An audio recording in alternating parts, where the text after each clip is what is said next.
All right, folks, coming up on Roland Unfiltered for Friday, February 8th, 2019, another woman comes forward claiming she was raped by Virginia Lieutenant Governor Justin Fairfax when they were students at Duke University. Her lawyer says there is contemporary corroboration.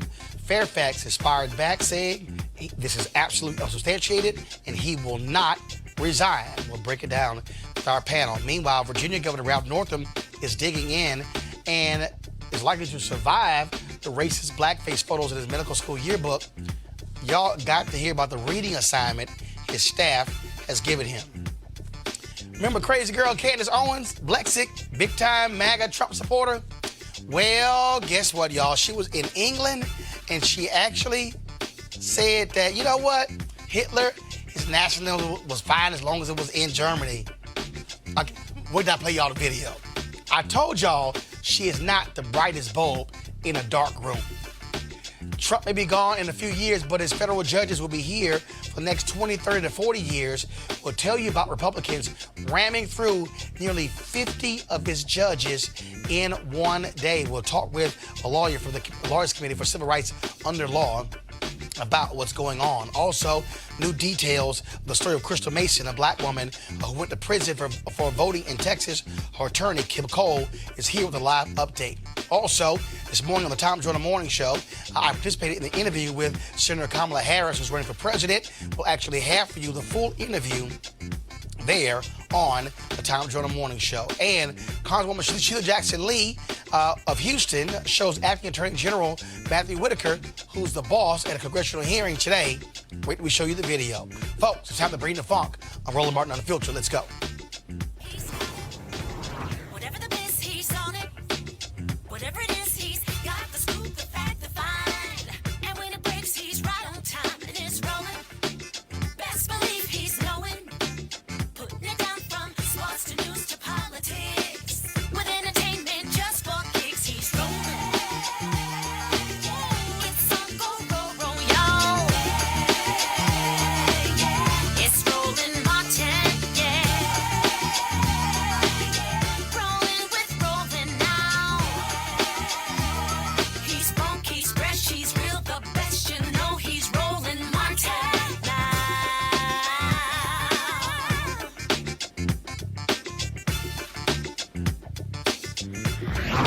Martin. All right, folks, more drama in Virginia. Well, Lieutenant Governor Justin Fairfax took a major hit today when a woman who went to college with him at Duke University, she released a statement saying that she was raped by Fairfax when they were students at Duke, saying it took place in 2000. Now, in this particular statement here, we're gonna read the actual statement. And so this is what the statement actually says. And first of all, the headline is Request for Resignation of Lieutenant Governor Justin Fairfax. They say, we serve as counsel for Meredith Watson, who was raped by Justin Fairfax in 2000 while they were both students at Duke University. Mr. Fairfax's attack was premeditated and aggressive. The two were friends but never dated or had any romantic relationship. Ms. Watson shared her account of the rape with friends in a series of emails and Facebook messages that are now in our possession. Additionally, we have statements from former classmates corroborating that Ms. Watson immediately told friends that Mr. Fairfax had raped her. Ms. Watson was upset to learn that Mr. Fairfax raped at least one other woman after he attacked her. The details of Ms. Watson's attack are similar to those described by Dr. Vanessa Tyson. At this time, Ms. Watson is reluctantly coming forward out of a strong sense of civic duty and her belief that those seeking or serving in public office should be of the highest character. She has no interest in becoming a media personality or reliving the trauma that has greatly affected her life. Similarly, she is not seeking any financial damages. On behalf of our client, we have notified Justin Fairfax through his attorneys that Ms. Watson hopes he will resign from public office. Now, this is the statement that Justin Fairfax released. I deny this latest unsubstantiated allegation. It is demonstrably false. I have never forced myself on anyone ever. I demand a full investigation into these unsubstantiated and false allegations. Such an investigation will confirm my account because I am telling the truth. I will clear my good name, and I have nothing to hide. I have passed 2 full field background checks by the FBI and run for office in 2 highly contested elections with nothing like this being raised before. It is obvious that a vicious and coordinated smear campaign is being orchestrated against me. I will not resign. Right now, I want to bring up now our panelists here joining us to talk about this. First off, we have Malik Boyd, who was with us out of Philadelphia, and we also, of course, have Barbara Arnwine, Transformative Justice Coalition. So, folks, let's examine this. Now, first of all, the initial complaint by Dr. Vanessa Tyson says that he forced her to have oral sex in 2004. Okay, so that took place over the weekend, came public on Monday. So now we have this statement here. Now, her lawyer, who was also the lawyer for Gretchen Carlson when she sued Roger Ailes at Fox, they say that she told friends that it happened at the time. But are any of you surprised, though, that Justin, when he ran first as Attorney General, the Lieutenant Governor, often talked about being a Duke graduate. Right. And no one said anything about this. Just what are your thoughts about, as you read this letter? Not only that, she calling for his resignation, but not for him to be charged, not suing financially. And then also, they say she has no interest in becoming a media personality or reliving the trauma that has greatly affected her life. Well, you're going to have to, that's going to be a part of this if you accuse him of this and say he should resign. What your thoughts? You want to go with that? Yes, well, first of all, I'm connected to both of their alma maters. Right. Okay. Because Scripps College is where I went to undergraduate. Okay. And that's where Tyson is tenured. A professor, yes. And I also went to Duke University for law school. So, I have this, real, feeling. First of all, Tyson has nothing to gain. Because let me be very clear, everybody, Scripps College is not going to be loving on her for this. This is that's not that kind of an environment. I went there. I can tell you it's mostly a white school. It is not going to be, giving her pats on the back. So she's taking a risk by coming out. There's no doubt that she will not be rewarded for this. I also think that if it's proven, and it is substantiated that she actually, the second lady actually at Duke, had told people contemporaneously, then I think there's no other option for Justin Fairfax than to resign. I think black women have to stand up for other black women.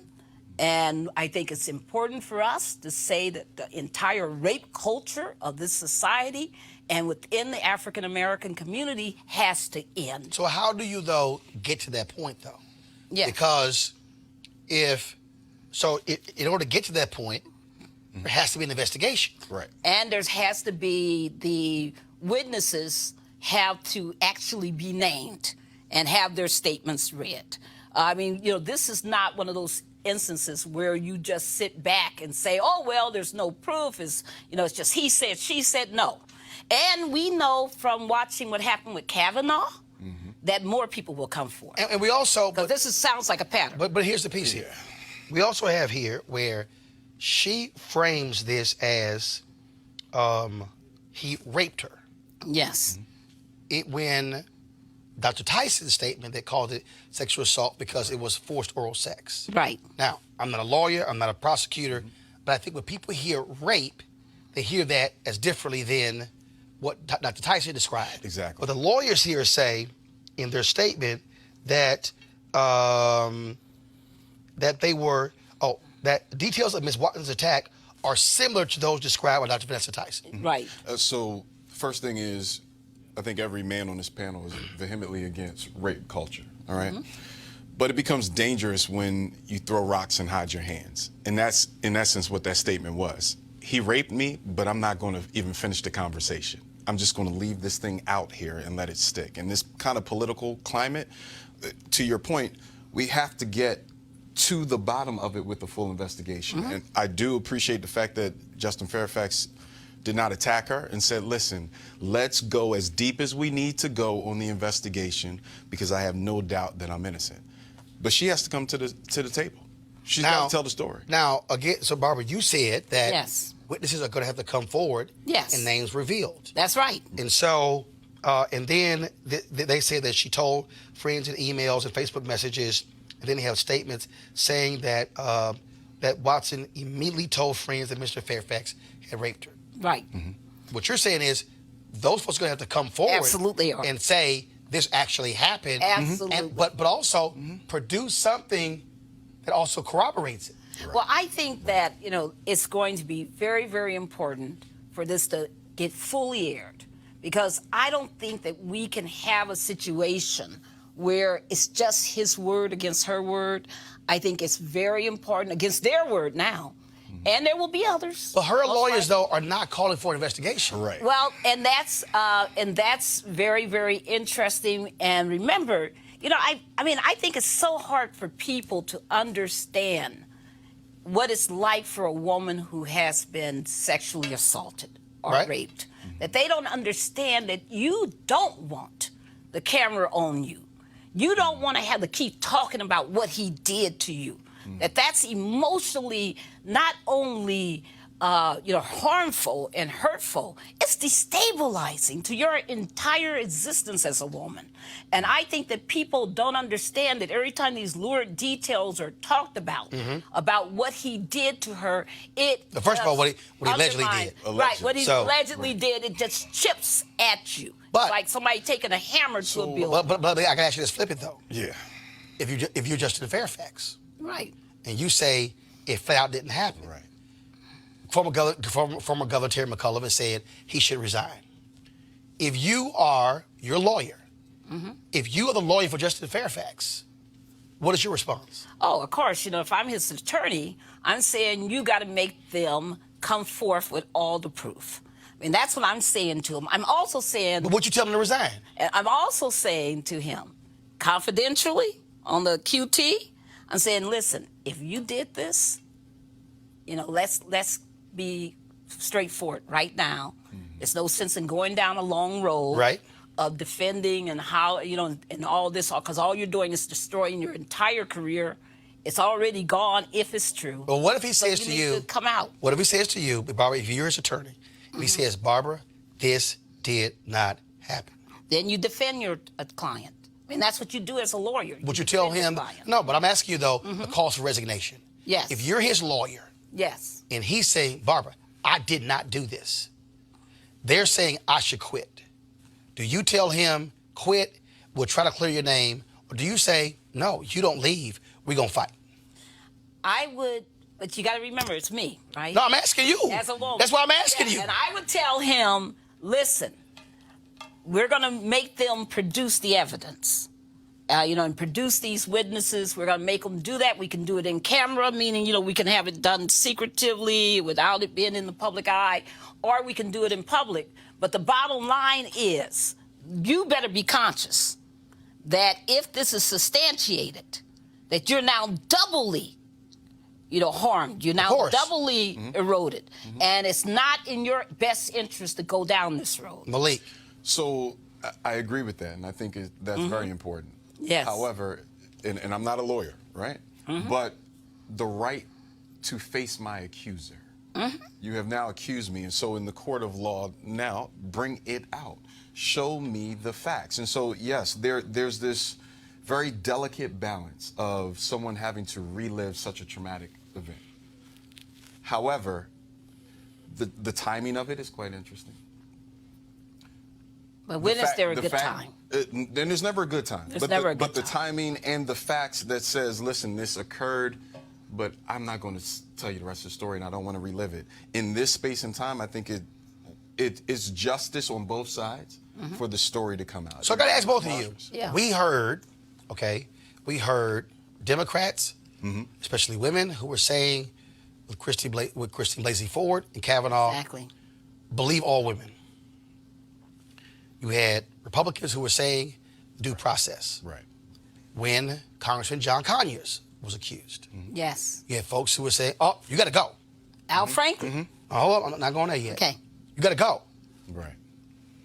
Kanye's folks were like, wait a minute, hold up. Due process. So the question is this. This is not, and again, I'm bringing up white men. I'm bringing up black men. Right. I'm bringing up anybody. Let's say a woman is accused of sexual harassment. And they have been. The question here is, can you have a due process conversation in a politically charged environment? Well, I think that you have to have an investigation. But I think what's that the they have to. investigation? I think that listen, what they had the option of doing in the Congress on Franklin and everybody else was they could have done a congressional investigation. Okay, so it's an ethics let's do it with facts. right? Let's do it with It's Fairfax. ethics charge. He's a lieutenant governor of Virginia. Yes. Dr. Tyson said this took place in Boston, 2004. This woman, Meredith Watts, said it took place in North Carolina in 2000. So if there's an investigation, who does it? Well, in this case, it would be the ethics committee or whatever the committee grievance committee would be. In Virginia.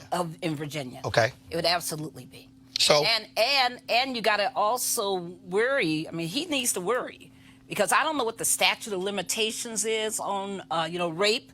And by the way, rape is not necessarily in every state a requirement that there be what you call penetration. Right, precisely. And that it can be precisely what's been alleged in the Tyson statement. So what you would need to do here is that you would have to have a complete investigation, but he better be worried that the state does not open its own investigation and looking at its own possible charges. But here's the piece, though. Because they can do that. But here's the piece. He said, quote, Right. I demand Bring it on. a full investigation Yep. into these unsubstantiated and false allegations. Such an investigation will confirm my account because I'm telling the truth. Yeah. He's not dancing. Absolutely. He's saying, Absolutely. bring the investigation. Please. Absolutely. Please. And you got to remember, Roland, I'm a lawyer, right? So I've had clients. I'm not a criminal And lawyer. you know that statement I've had was clients. vetted by lawyers. I have clients who in fact, my first ever case, I was telling somebody about this the other day, was a case that involved a client who had been telling the same story, Roland, for at least 7 years. Wow. We go to court. We've done depots, interrogatories. We've had, full discovery. We get into court, and the judge says, put your hand on the Bible, and she says, I can't. Wow. Okay? Wow. And I have told a lie. And all of us who were her lawyers almost fell on the ground. It was the most embarrassing situation ever. So we've had people say, oh, take it to court. We'll go all the way. I'm going to fight. So you never know. All I'm saying is it's good that he's called for an investigation. That's the right thing to do. I think it's important that if he knows in his heart, something different, that he does the right thing. If he knows that he's innocent, he ought to fight. But that's all the more reason for due process. Right. Because Precisely. due process is what brought out that flaw in the case, right? Please, don't you get to the point of due remind process me. and you find out the flaw either way. However, remind me. he's calling for it vehemently. He Right. needs to get it. And I do think in this culture, because it's politically charged, unfortunately, we have to do full investigation. Yes. You got to bring your story. You cannot throw rocks and hide hands. And we were mad at the Got it. Kavanaugh situation because they didn't do Absolutely. a full investigation. Absolutely. And I think that would be a good thing to happen here. Let me real quick here. Let's talk about Ralph Northam. A new civic survey in Virginia says that 60% of the voters want Governor Ralph Northam to resign as a result of blackface photos. Just 24% of voters say he should stay. Now, for black folks, it's 64-27. Now, here's what's interesting out of all of this. Go ahead and bring Derek in our panel. I don't know why y'all had him sitting over there. Bring him in. Now, here's what's interesting in this whole deal, okay? In Virginia, Northam is now basically saying, I'm not going to quit. And his staff is even giving him reading assignments. Y'all, so they've had him read Alex Haley's Roots. Oh, my God. They have him reading Ta-Nehisi Coates' story in The Atlantic on the argument for reparations. And they got him reading some other books. And so Northam basically is about to shift this whole issue of making his his governorship about race. So again, I got Malik, I got Barbara, Derek Holly, host of Reaching America on Demand podcast. First, Derek, I want to get your thoughts on the Fairfax story first, and then we'll talk about this Northam now focus on race stuff. Well, I'm from Virginia, grew up down there and all kind of stuff. So for me right now, it's just kind of crazy what's going on. And I think with Justin Fairfax, I think the right thing for him to do is call for a full investigation. Bring it to the table. If you accuse me of it, because I understand the lady now, she said her attorneys that she does not want to move forward. She wants to go back to her life as it was. Well, no, in a statement, she says, quote, she has no interest in becoming a media personality or reliving the trauma that's greatly affected her life. Similarly, she is not seeking any financial damages. And so, yeah. I just don't understand how that could happen. And so for her to come forward and then say, I want to go back to my life as it was, Right. That's just not possible. Never going to happen. Right. It's not going to happen. So Never. I'm glad, because Roland, I was on that show when Justin came on that morning. He said he wanted to come on your show. After he won Lieutenant Governor. And he said he wanted to come on your show first and do the interview. And I was on there and I met him that day. And he just seemed like a stand-up dude, you know? And so I applaud Justin for calling for this full investigation. So let's talk about this Northam, okay? Now all of a sudden, I'm about to go read some black stuff. Right. Yeah. Really? Yeah, get my black up. Yeah. Oh, come on. It's disgusting. But so the blackface thing is really important for a couple reasons. This happened not in the 60s. 1984. This is 80s. 80s. He was 25 years old. This is the 80s, right? And so to all of the individuals, to all our folk that believe we made it and we're good, we're not, right? And this is evidence of that. And to those who are our white counterparts who believe everything is settled, this is clear. It's not. Right? Barbara? The 80s is Right. ridiculous at this point. Well, listen, I mean, he can read all he want to read. At home, after he's resigned, he needs to resign right now. Stop dragging this on. Stop attacking. Stop doing all the stuff you're doing. Because in the case Stop of playing. the case of Fairfax, he's accused of something. Right. We got photos. We know. Now you're trying to say that wasn't me. But it was me. Right. But And you also, know- I want to say to the Supreme Court, in the Croson case, where you said that, all this history of Virginia being the heart of the Confederacy was past, Sandra Day O'Connor and all the rest of them. Right. Think about it. Right. Derek. I was About just going to say, my sisters and nieces and nephew all still live down in Chesapeake. And so when I go home, for years I've said this, it's like traveling back in time when you go to Virginia. Yes. And it's just this feeling that comes over you, man. From everything from the state troopers laying up in the cuts when you're coming down, from the police hiding in the woods and everything, man. It's just crazy. Same as Alabama, same as Carolina, Mississippi. Texas, you name it. Louisiana. I'm just saying. I mean, it's like, Right. and yeah, Alabama. when you black, you feel it. You feel it Right. immediately. You feel it. Yeah. All right, y'all. Let's talk about getting an update on the story of Crystal Mason, the black woman, of course, who was sent to prison because she voted illegally. Now, what's crazy about this is that she went to prison for tax fraud. She got out. She said she voted. She could not vote. She said she didn't know. Her parole officer said she didn't know. They still threw her in jail for violating her parole. Then the Tarrant County DA tried to hit her up on an old sewage violation and charge her with that crime.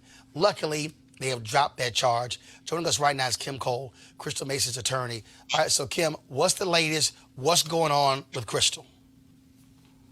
Well, Roland, as you said, we just got the Tarrant County District Attorney to drop Crystal's charges yesterday. And so now it was just confirmed.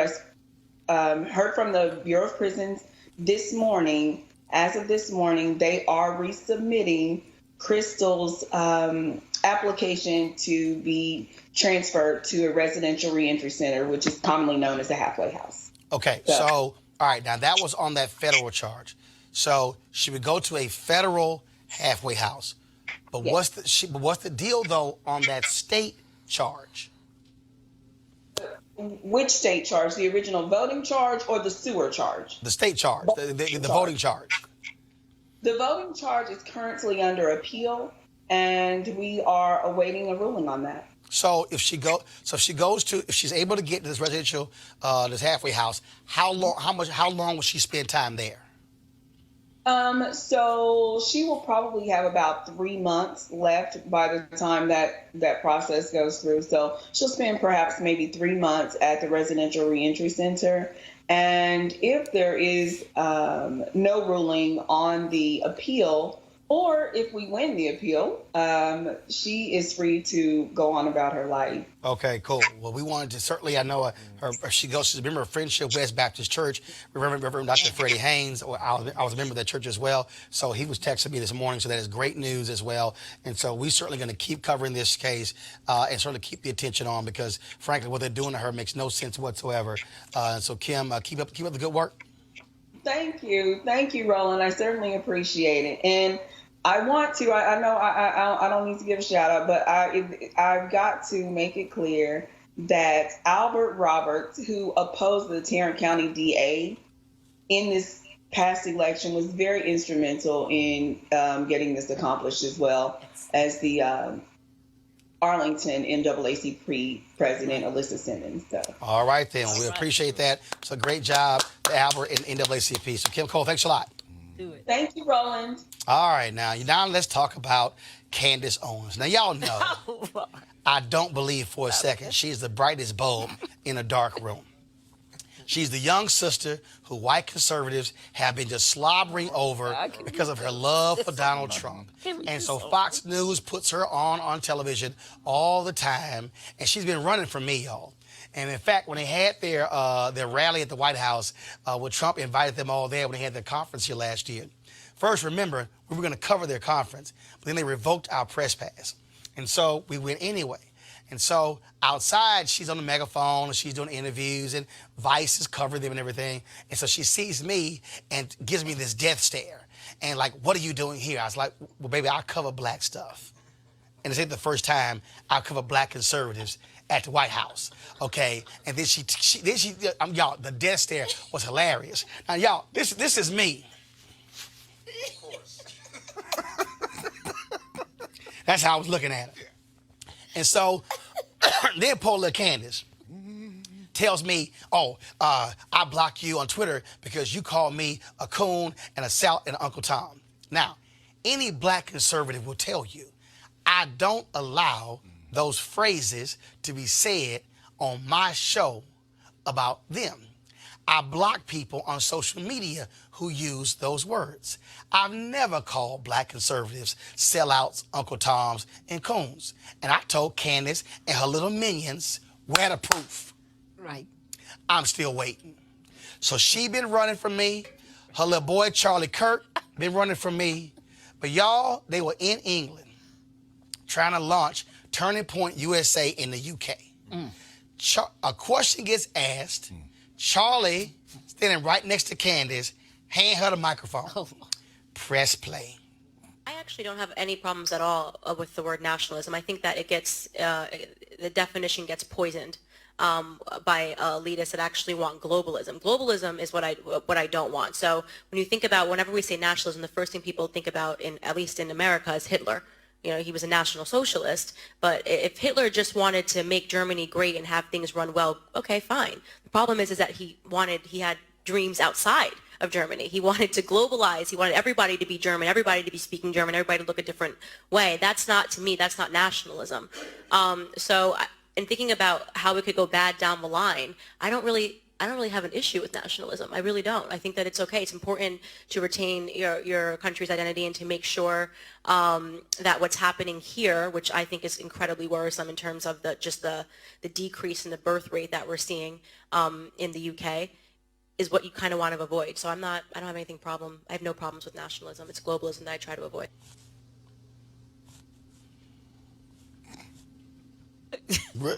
Hold on, let me just take my jacket off. I'm gonna have to. Okay, it's about to get a little heated up in here. Hold on, y'all. I gotta take my jacket off. It's about to get a little heated up in here. Oh God. Y'all, let me break this thing down. Crazy little girl just said, well, if he just wanted to make Germany great, I'm good. Do y'all understand that Hitler was trying to exterminate all Jews in Germany? Hitler didn't want any whites in Germany. Hitler took his cues from Jim Crow in America to institute the hatred in Germany. Basically, what Candace said is, yo, if that's how you want to roll in Germany, I'm good. But the moment you decide to go outside of Germany, that's why we had a problem. Right. I told y'all that girl was not smart. Now she's trying to come back. Oh, Hitler, he's just coming to earth. Derek, I'm gonna go ahead and start with you, because you and Malik black conservatives, and so I'm just gonna go ahead and go to y'all first. I mean, are y'all not black conservatives? Well, no, I hear you. Don't attach me to that. I just Derek, go right ahead. I look at Candace, man, and her, like a lot of some of these young millennials, they use talking points. Right. They have no experience of what's really, really going on in the world. Ain't read a book. Ain't read a book. Don't really know. And so she got handed the microphone, got asked that question, and she stuck her foot in her mouth. Just because she was talking. And she didn't even know what she was saying. Clearly she didn't know what she was saying. Right. And so, and that's my point. That's my problem with her, this new freshman Congress lady, Alexandra, her, because I think that she's out too they give her too much of a bull. I don't agree with You that. can't even put them two in the same room. I'm just, This child right here. Finish my statement, please. Because Alexandra, she does not know what she's talking about either. Don't conflate her. Derek. Okay. Don't conflate her. Except this ass whipping by itself. No. Isolated. No. Malik, here's the deal. Not at all. The right wing has lifted this child up like she is the next thing. All the stories done on her. NBC News did a story where Van Jones, and I almost cussed out Van, said she literally could be the next Megyn Kelly. And all this sort of stuff. And I'm just going to be straight up. Okay. Y'all need to understand how to game recognize game. Right. Okay? Absolutely. And y'all, I've been knowing black conservatives my entire life. And this is what white conservatives do. You take for them a telegenic black woman Got to look. who they say, oh, she got to look. And then for them, oh my God, she's so articulate. Yeah. And then, hold up, she gonna trash black people on the regular. Boom, instant star. And Malik, that's what you got here. All right, so that's not just a Republican thing. That's a political thing. Dems do it on the other side. So we got to be honest. Well, you can't actually show me how many Dems have taken. No, I'm talking about the Hitler. I'm talking about somebody who's dumb. I'm talking about somebody. We got a few. Oh no, Malik. All right, I'm just saying. They ain't that quick to go. Oh, we gonna elevate you to superstar status. I don't think. No. So then here's the. Okay, dude, hold up. Shit, no. Different is. do the Alexandria piece. First of all, she got elected. Right. This child ain't elected. She's appointed. She got appointed. There you Go ahead, Malik. So I agree with you on that. Here's the real issue. There are some black folk that got appointed to positions that just simply weren't ready. And we just got to call a spade a spade. She's one of them. And the challenge is those who are disenfranchised or feels disenchanted about the Democratic Party and they make a switch or they have whatever conservative values, you present this platform, you get elevated, you have no idea how to handle that platform because they didn't prepare you. But let me also be even clear. talking. Let me also be good. Just go ahead and say it because y'all don't want to say it. Where are we going? Let's just go ahead and say it. Good. It's been black conservatives like you and black conservatives like you, Derek. And I can go Shermichael, I can go Malik, I can go other black conservatives who they don't call. Yeah, but there's a But reason why. they'll quickly latch on There's to. a reason why. When Trump came to North Philly, I was in that room and sat with him.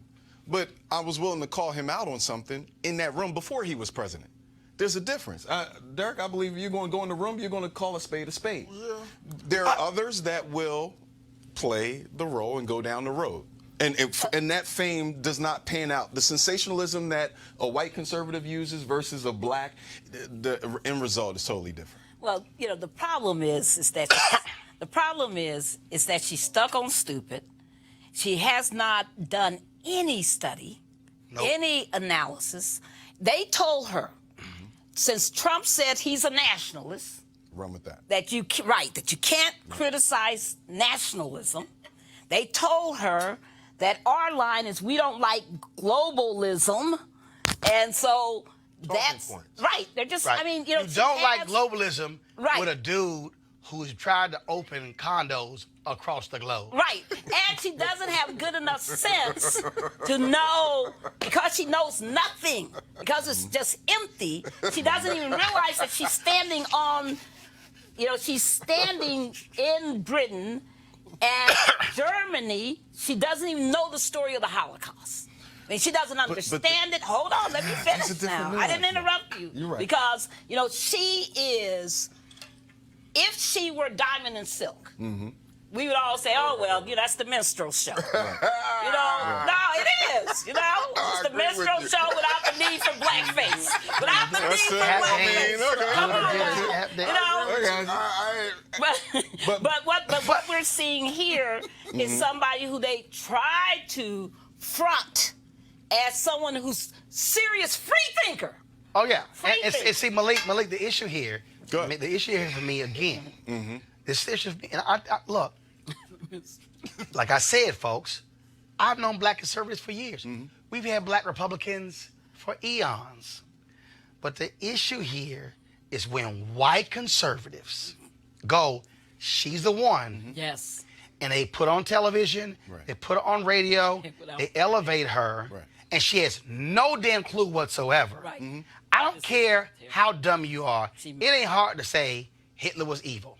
Absolutely. That's 3 words. I'm with, Right. you on, I'm with you on that. And what Right. you don't do is talk about, nationalism, and then you compare or co-sign a mass murder. Right? I mean, that's just stupid, right?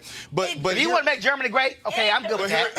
here's a very It's like she went dangerous. outside the borders. This is a very dangerous Stop. element that's happening right now with black conservatives. Go ahead. Black conservatives, unfortunately, those that are being pushed into that pipeline, they're using their social media influence to leverage this. That's a whole different ballgame. And so there are some Yep. people who are just saying wild things in order to draw the attention and try to push the talking point. Again, white conservatives can do that. Blacks, we get grinded up every time. And that was a dumb mistake. All I'm saying, y'all, is I can't wait to see now what the spin is. In fact, one of the people who they recruited in the UK has already said, yo, these some crazy ass people. I got to go. Yeah. I can't deal with these crazy people. But again, Candace and Charlie, I've offered y'all the opportunity to debate for at least 7-8 months. Y'all are more now. Y'all did the show at 3 floors above us, so y'all been to the building. I am more than willing for y'all to sit in these chairs right here I'll get up and have a conversation. This seat right here. And you can't say Ain't got nothing to you say. can't say I ain't never had black conservatives on the show. That's true. I got 2 right now. That's true. All I'm saying is, if y'all want to have a conversation, come on. But I'm telling y'all, go read a book or 2. Go try the ones where I know them got to read before y'all come here. That's all I'm saying. All right, let's talk about federal judges. This week, the Republican-controlled Senate is racing to approve more than 40 Republican judges, mostly white men, and some rated unqualified by the American Bar Association. Now, guys, when I say racing to do this, literally no real hearings whatsoever. Joining us is Fred McBride, Interim Director of Public Policy for Lawyers Committee for Civil Rights Under Law. And basically, Fred, Mitch McConnell said we're going to have a conveyor belt. Elections do have consequences. But the difference here is that they literally are trying to put people on the bench who are grossly unqualified. I mean, they passed a dude last year who had never in his life filed a legal brief. Yeah. Yep. Had never, They had no ever been in a courtroom. No clue.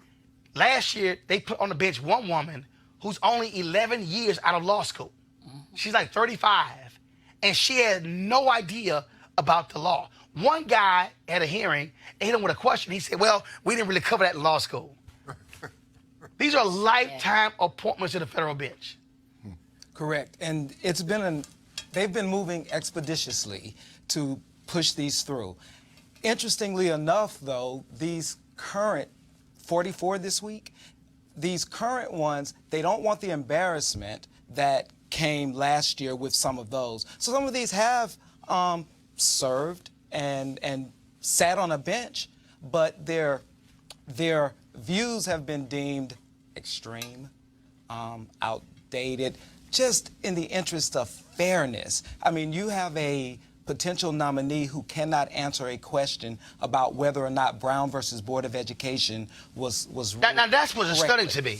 Literally, and this is the second one they've asked that, and they would not give an opinion. Not give an opinion on whether or not Brown versus Board of Education was rightfully adjudicated. Right. And I'd like to emphasize this, Roland, because we pay so much attention to Supreme Court, like the Brett Kavanaugh last year, and it's like the Supreme Court. But what people don't realize, yes, the Supreme Court is the court of last resort, but the Supreme Court hears about 80 cases a year. So what about the cases that they decide not to hear? Right. They are decided at these district and circuit courts. We have to be concerned about that and fairness there as well, and not just wave a flag and talk and become active when we hear about the next Supreme Court nominee. And we got to the care about these districts and circuit courts. And the people who are on this committee, the Senate Judiciary Committee, of course, it is the new chair is Lindsey Graham. You have Ben Sass. You've got Kennedy from Louisiana. You've got Mike Lee from Utah.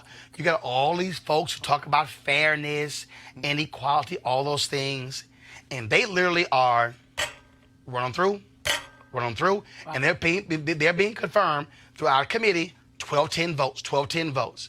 I mean, they aren't even having the guts. Even when sorry-ass Jeff Flake was there, okay, he was every time he gave a speech, I'm like, dog, you on that committee said nothing.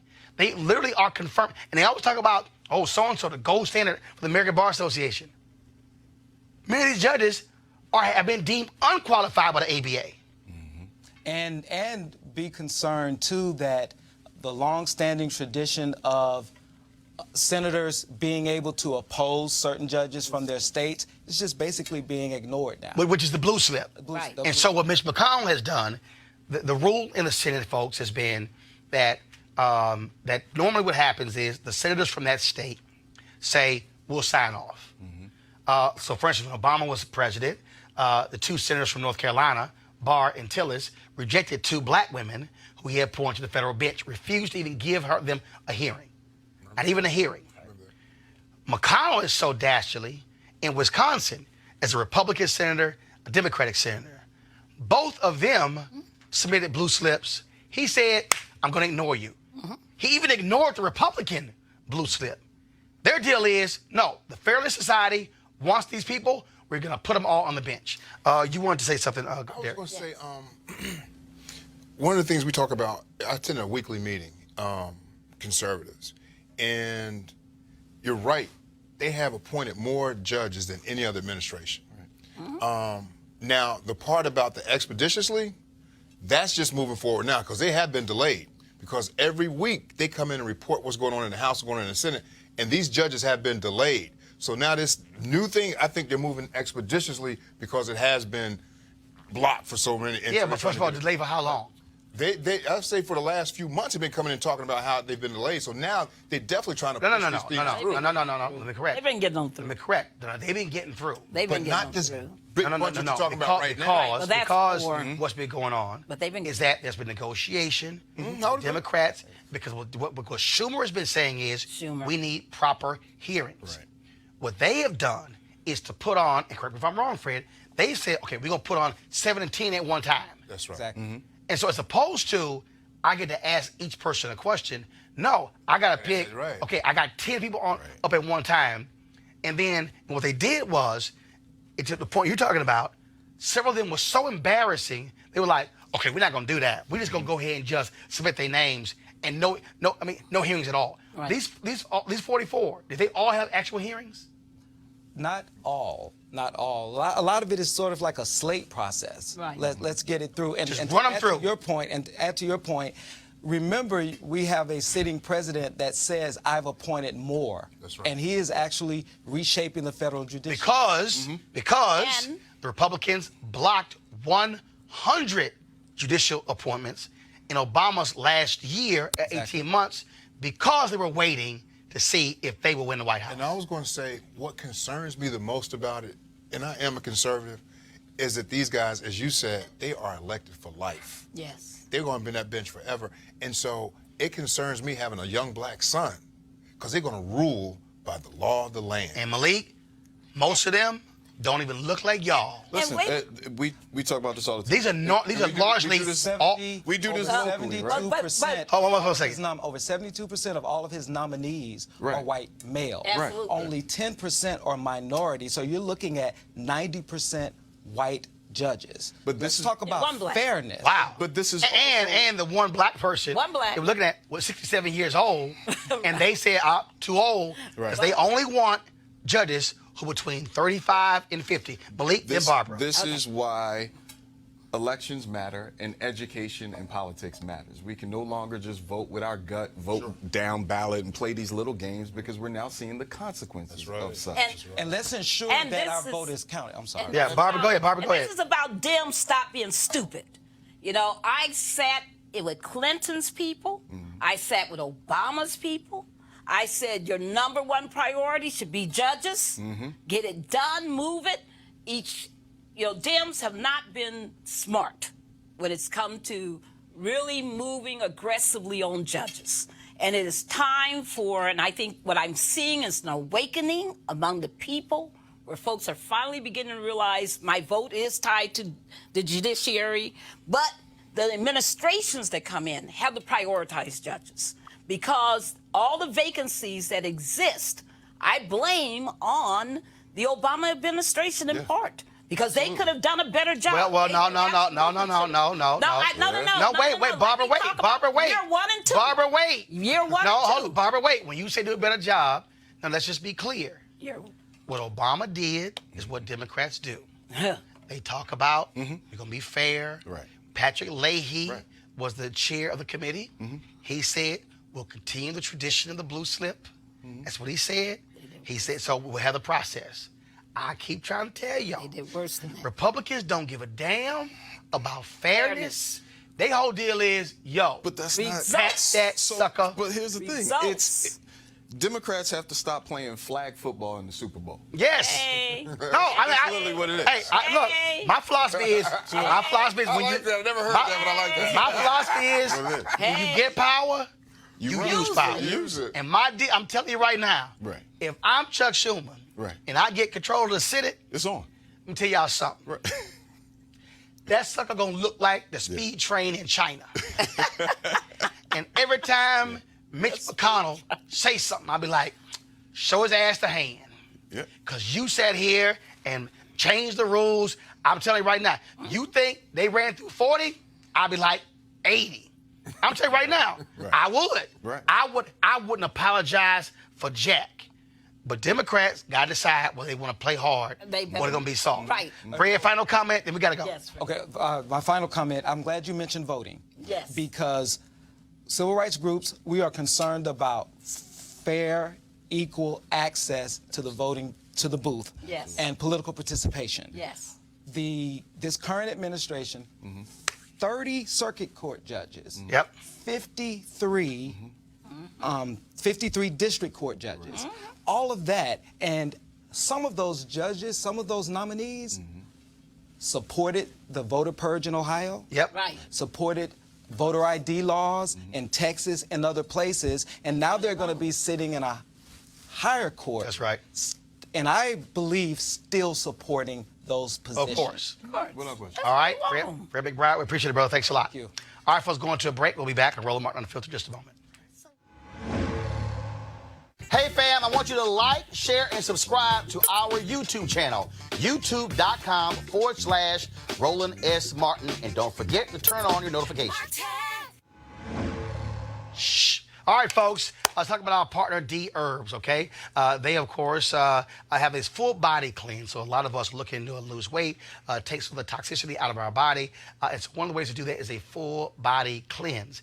And so what they have are 27 different cleanses that you can actually pick from on their website. Now, again, I did this a little bit earlier, lost about 18 pounds. And again, but it's not just a matter of just losing the weight, but it's also changing how you look at eating, what you eat, more raw vegetables, more fruits, things along those lines, adding in your diet. Now, if you want to do one of the cleanses, do me a favor. All you got to do is go to therbs.com, and actually use the promo code Roland. You can also call their number, 1-866-4DHERBS, 1-866-4DHERBS. Like I said, 27 full body cleanses to choose from.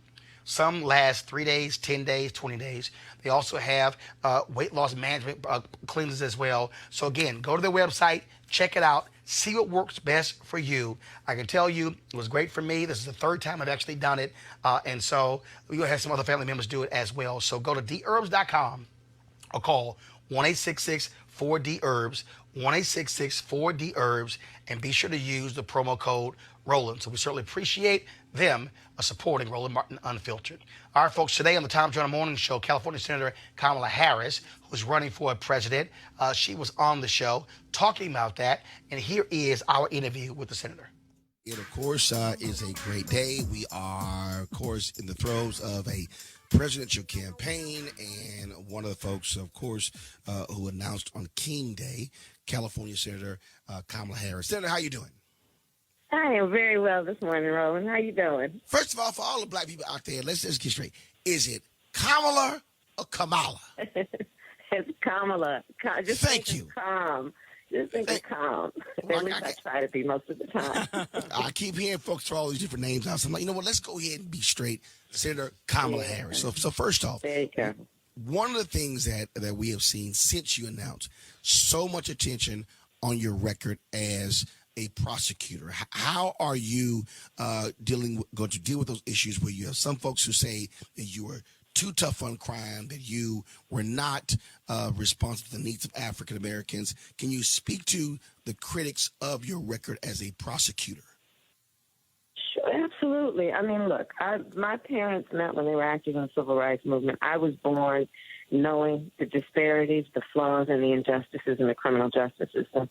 And that's actually why I made a decision to be a prosecutor, because in my mind, we have to change and reform systems in all places and from all angles, including being in the room where the decisions are being made.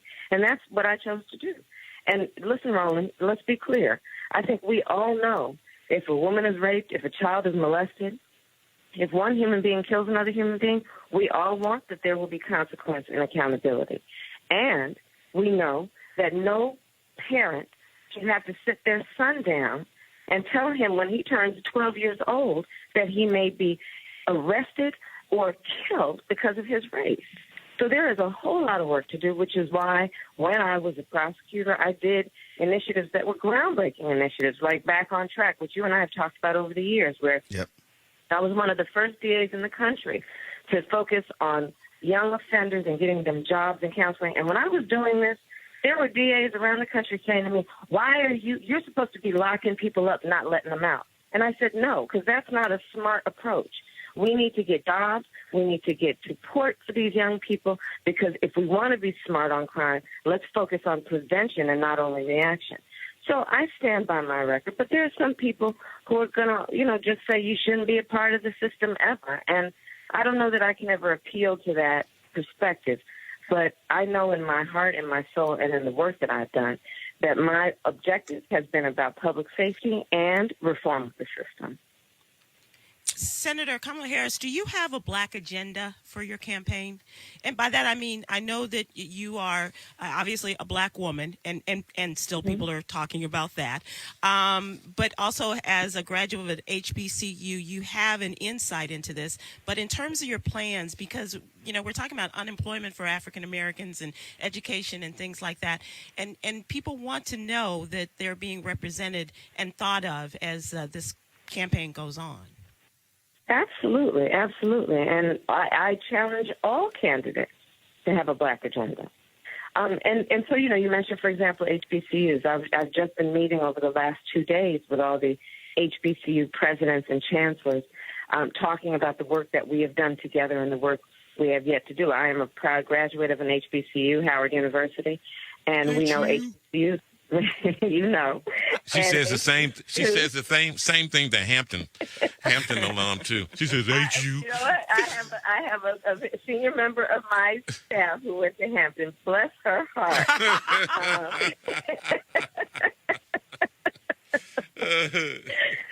But so the Black agenda has to be about all issues, right? Because what we know is that when we are talking about our community, all issues impact our community, and the members of our community care about all issues.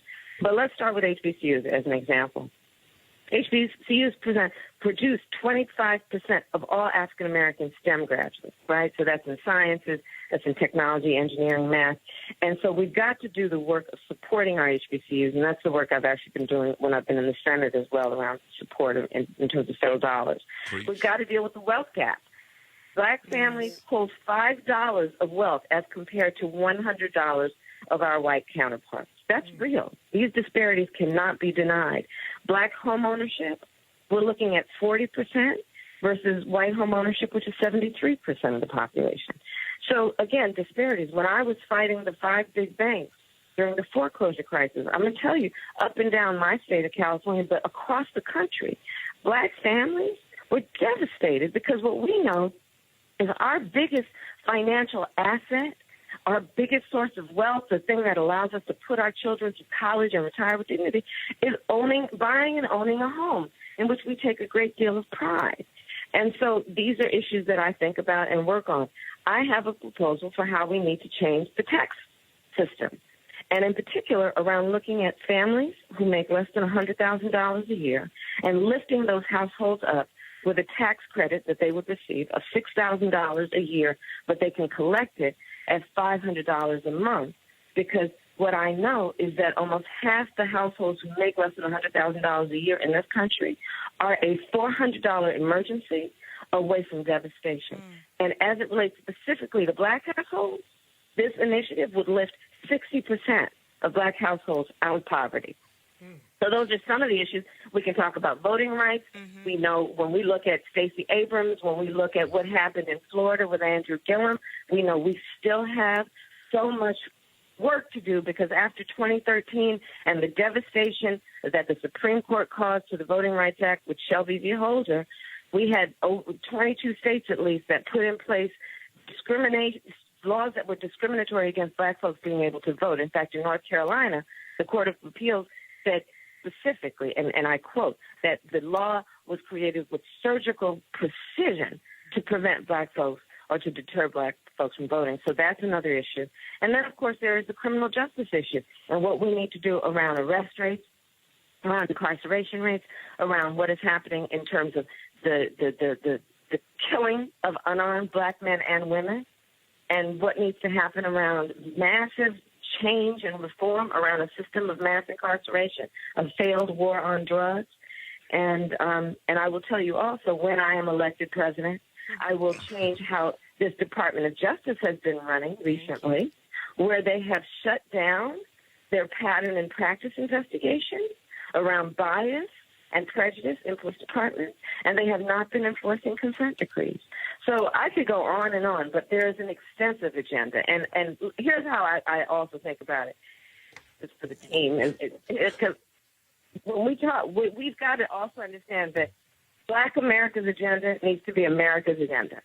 And that's how I think about it. Okay, Senator Kamala Harris, you and Cory Booker are running for president, and I'm Black, and I'm split. Who do I vote for? Really, Tom? I'm voting for somebody Black. There's Cory Booker and Kamala Harris. Are you splitting the Black vote? Just don't vote twice. Well, I'm not in Chicago. Hold up there. Right. And will we have government after next Friday? Oh, I really do hope so. It's just outrageous how this man is playing politics because of his vanity project called a wall. I really do hope so. Yeah. All right. She's running for president. Senator Kamala Harris. And it's pronounced Kamala. As in calm. Like, stay calm. Keep up the great work, Senator. Thank you so much. I appreciate you, everybody. Have a good day. You too. Good morning. All right, folks. Let's do this here. Let's get y'all thoughts real quick. Out of all the candidates running, you had a lot of Black folks who've been far more critical of Senator Kamala Harris than anybody else. What do you make of what you're seeing in terms of the criticism and critiques of Senator Harris? What do you think is behind it? we're hurt. There are expectations that were not met in our community with the last administration. They're not up for the same program again. And then you have candidates that are trying to ride on the same plane and same program that Obama's doing. That's not going to happen. So what we're seeing in the media is that clashing of folk going, bring the right agenda. I said it for several years. Right. I said it. Can't nobody sit here and say, oh, Nathaniel's. No. I said several years ago that the next black candidate will not get the same runway that Obama received. No. Because, and again, black folks can't sit here, and follow me here when I say black folks. And say, I love these people out here who want to say, oh, it was black elites. No. Right. I got the damn receipts. Right. I can go down on my Facebook Oh, page. absolutely. When a black caucus was demanding that $4 million in the House Financial Services Reform Bill, black folks, regular, ordinary black people were saying, Black caucus shouldn't be embarrassing the black president. Right. They shouldn't be opposing him. They shouldn't be doing that. There are one. When black women were sitting here, Barbara, no. See, I'm trying to let y'all know. There are When one. Obama, when he first appointed a woman, I was like, yo, he ain't even no black women. I'm telling y'all right now. You know that. They had a heated meeting at the White House. That's right. Yep. Okay? I need y'all to listen. I wrote a column saying should appoint a black woman. That's right. Anita Dunn jammed me up outside of the White House. Yep. You shouldn't have written that because that's going to make it harder to appoint another black woman. I was like, he ain't appointed one yet. Right. Y'all, this actually happened. Never did. Barbara, you got banned from the Obama White House for 2 years. That's right. Because you dared to 2 call them out. solid years. Go ahead. Banned. Absolutely. I was banned for 2 solid years. I mean, not invited to anything. And even it got so bad that other civil rights leaders would get into the meetings and say, we can't talk about this because we need Barbara at the table. You know, we can't, what are we doing? Why are we here? She's the expert. She's the leader. What are you doing? And they would not invite me. They were so angry with me because I said they should have nominated a black woman for the Supreme Court. I said, where are the black women cabinet members? I called this stuff out. Just let y'all know. They were mad. And let y'all know. Look, Mad. when he appointed Merrick Garland, I was on the air like, hell no, don't appoint a white man. I'm like, the strategic thing is to appoint a black woman to the Supreme Court. I said it's going to play a role in turnout in November. All that sort of stuff like that. Right. And so what you're seeing here is you're seeing this pushback against her. Yeah. And here's the piece. And also, let me also be real clear. All these folks who act like it's new for Black Agenda. Right. I run 3 black newspapers. News editor of Black Magazine. Editor-in-chief of BlackAmerica.com. Worked for 3 black cable networks. Been talking a Black Agenda my whole damn career. I ain't new at this. Okay? Some other folks are brand new at this. All right? So when you talk about Maynard Jackson's agenda, I've been talking about that for 20 years. So somewhere else, where you think all of a sudden those questions have not been asked.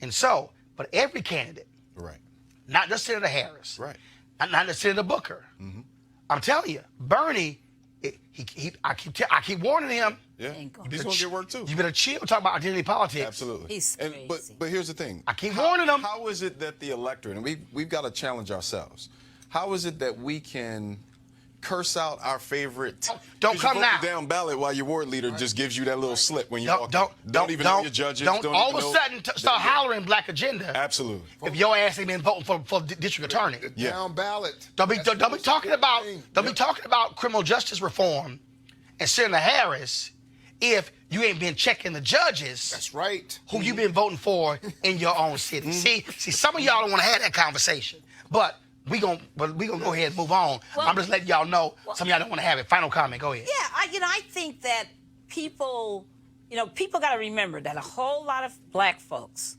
were pissed off with Hillary Clinton because of her criminal justice agenda. That kind of scar black people aren't going to be forgiving of. There's a whole host of black No. We'll see. Hold on. Because they say jack about Joe Biden. It was his bill. I'm about to say. And Joe Biden will get his comeuppance also. He got to deal with it. He's going to have to deal. Okay. All of them are going to have to deal with it. And a whole lot of people out there keep telling me, Roland, that they want to understand who the hell Cory Booker is. Well, here's the because thing. you got to remember, a whole lot of black folks don't know who he is. But because, again, he was in Newark. He was a mayor. Right. He ran for United States Senator. Yeah. At the end of the day, look, guys, understand. The first debate's not going to be around until July or whatever. Mm-hmm.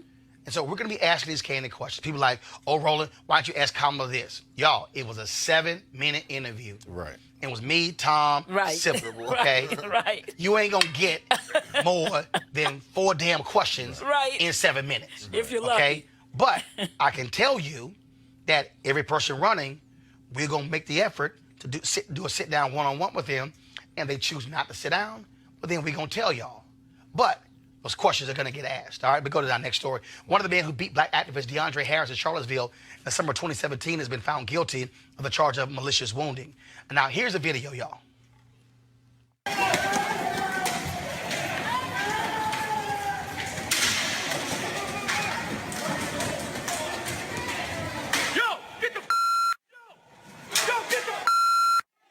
All right, y'all. So the Washington Post had a story say ex-white supremacist. Well, when the hell he drop out?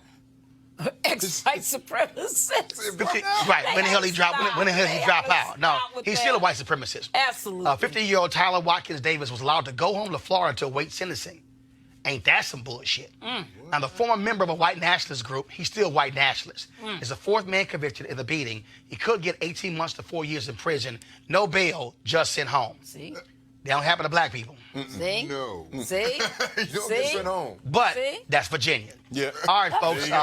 In Columbus, Ohio, Amber Evans is still missing. Evans is a community organizer who went missing more than a week ago. Her abandoned car has been found, but no sign of Amber Evans. This is the latest police missing persons alert. Distraught, high-risk missing.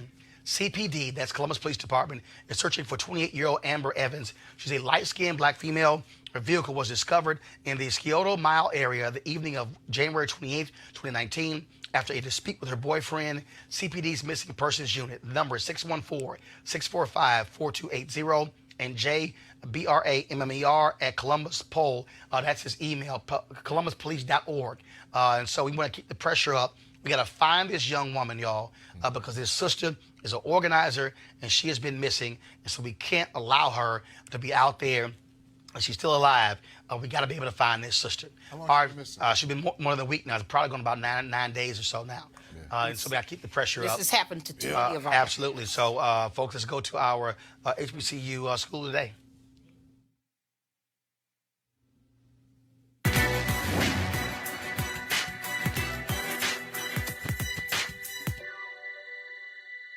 Mistakes are a fact of life. It is the response to the error that counts. Poet Nikki Giovanni.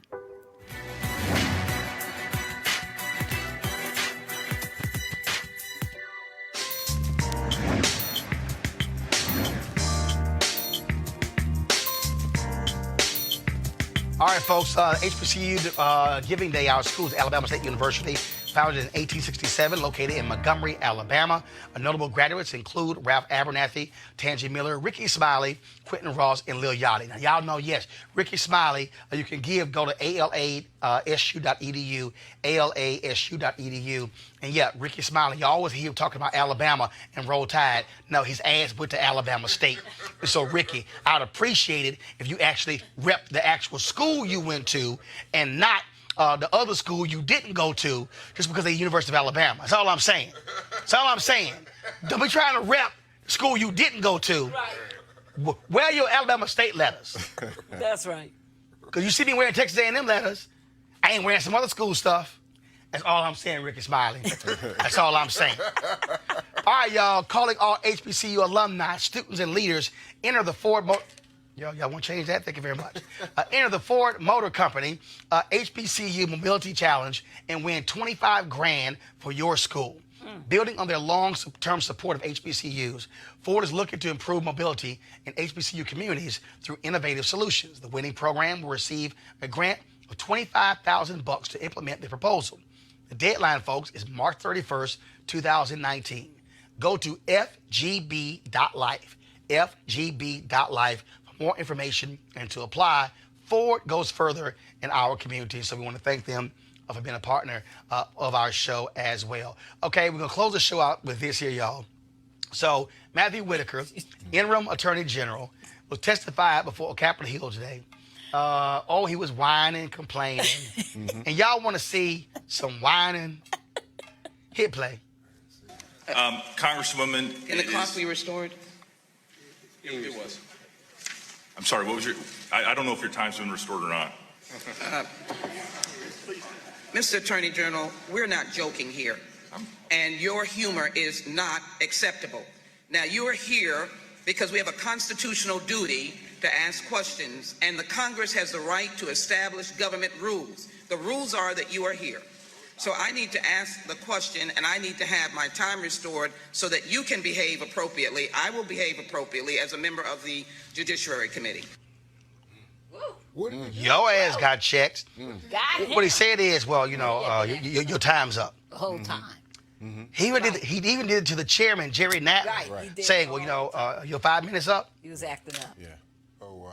Yeah, he was acting up. That's pretty damn arrogant, Malik. Disrespectful. You don't listen. Don't go up against a black woman like that. Hey! Don't do that. It's going to be a problem. Listen. but here again, there's an arrogance amongst certain folk that we're seeing, right? And so I am fully okay with people getting checked. It's about time we have some contact on the field. This is a high contact sport. I love all these sport analogies. It is what it is. But, and also it's just the disrespect. The Gotta get disrespect, he was disrespectful for Nadler, but he was disrespectful to a black woman in a humorous way. It's all of this. It's why people wear blackface. It's all this denigrating behavior, trying to put us in our places as they think we belong, which is nowhere, sitting as a congresswoman. Thank you, Sheila Jackson Lee. We love you, my sister. Keep on bringing it. Derek? Derek, get your boy. Get your boy. Right, No comment. please. I didn't see it, Put 'em so on the I list. need to see what happened. All right, y'all. All right, we're going to end the show this way. Baseball great Frank Robinson has died at the age of 33, a 14-time All-Star. Wow. He was named MVP in both the American and National League. A big-time slugger. He was the first black manager in Major League Baseball history, first for the Cleveland Indians and then with the San Francisco Giants. He'd been in hospice care the last few months and was able to say goodbye to friends and family. Robinson was very active in the civil rights movement, and in 2005 was awarded the Presidential Medal of Freedom by President George W. Bush. And so certainly our thoughts go out to Frank Robinson and his family. And also this week, Hank Aaron celebrated his, I think, his 85th birthday this week as well. And so we certainly want to say what's up to all of our people. Yeah, Derek. President Trump tweeted out that Robinson was his man. Right, I knew you were gonna get right, out of that. and I'm sure Donald Trump, think Frederick Douglass was by his bedside. Right. As he was reading the autobiography. Yeah, precisely. Right. He said that was his man. Yeah, okay. I'm just telling you what he said. Yeah, okay, Candace. I just tell you what he said on the tweet. Yeah, okay. First of all, you know damn well he ain't seen that tweet out. He did. He did send that tweet out. No, he didn't. Oh, you say somebody else did it out. Just like his Black History Month tweet, you know he ain't sent it out. Right. You know, any tweet that's coherent, he ain't sent out. That was who's. All right, y'all. Yeah. All right, y'all. Look, we got to go now. I want to thank our pal, Derek, Barbara, and Malik. Thanks a bunch. Be sure to support Roland Martin Unfiltered by going to RolandMartinUnfiltered.com. I want y'all to join our Bring the Funk fan club. Yo, this is the only show like this. This is the only way we do it. And we keep it real, keep it black, keep it authentic. And so we want to speak to our issues, cover our concerns. So please join our Bring the Funk fan club. I'm going to try to get my voice back this weekend. Luckily, my coughing is subsiding. And do understand, y'all, I'm allergic to smoke. It normally takes anywhere from 3 to 5 weeks for all that to be out of the system. And so it's rough, but I could easily say I can't do the show this week, but no, we got to get through it. And so Monday, I'm going to be live from New York. Susan Taylor has a National Cares Mentoring Project. We'll be there. And then, of course, NBA All-Star Game is next week. And I'll be in Charlotte on Thursday and Friday as well. And so for everybody, have an absolutely great weekend. I'll see you guys on Monday. Holla.